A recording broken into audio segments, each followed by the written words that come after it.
कहीं जा ही नहीं। भगवान ने कहा स्त्री के जीवन में उसका पति ही सर्वोपरि होता है। जो स्त्री मन कर्म वचन से अपने पति की सेवा करती है उसे कुछ और करने की आवश्यकता नहीं है। उस देवी का कल्याण तो अपने पति की सेवा से ही संभव है। जाओ अपने अपने घर में जाकर के अपने अपने पतियों की सेवा करो।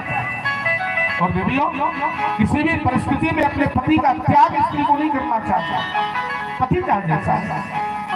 दुस्सीलो दुर्भगो वृद्धो जडो रोग धनो पिवा पति स्थिर नहात्यत्रो लोकेक्षो भिपाति।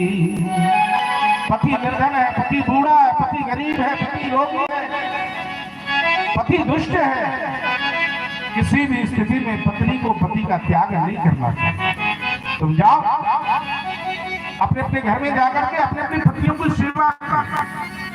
और यदि मेरी प्राप्ति के लिए तुम सब कुछ छोड़ करके आई हो तो मेरी प्राप्ति के लिए तुम्हें कुछ छोड़ने की आवश्यकता नहीं, कहीं जाने की भी आवश्यकता नहीं। मैं तो तुम्हें घर बैठे मिल जाऊंगा। मैं अपनी प्राप्ति के तुम्हें साधन बता रहा हूँ। गोपी तुम घर में जाकर के साधन कर लेना। मैं तुम साधन करोगे, मैं घर बैठे तुमको प्राप्त हो जाऊंगा।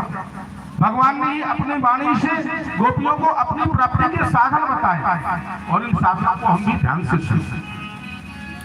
भगवान कहते हैं श्रवणा दर्शना ध्याना मयि भावो न कीर्तिना ना तथा संकर्षेणो तृतीया तो ततो ग्रहण। जाओ अपने अपने घर में जाकर के श्रवणा, घर में रहकर के तुम मेरी कथा सुनो।